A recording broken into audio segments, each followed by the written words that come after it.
بسم اللہ الرحمن الرحیم۔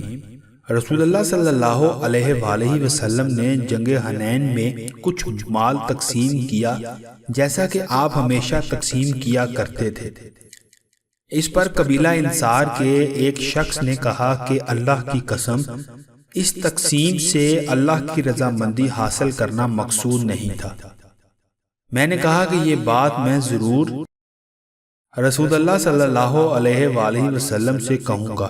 چنانچہ میں نبی کریم صلی اللہ علیہ وآلہ وسلم کی خدمت میں حاضر ہوا۔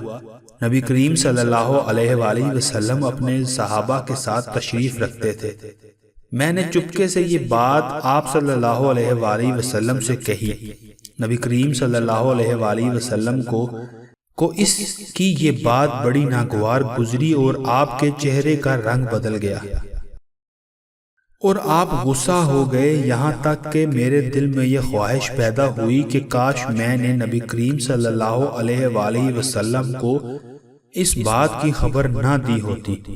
پھر نبی کریم صلی اللہ علیہ وآلہ وسلم نے فرمایا، موسیٰ علیہ السلام کو اس سے بھی زیادہ تکلیف پہنچائی گئی تھی لیکن انہوں نے صبر کیا۔ ہماری ہر ویڈیو کی مکمل اپڈیٹ حاصل کرنے کے لیے چینل کو سبسکرائب کر کے بیل کا بٹن دبائیں۔ شکریہ۔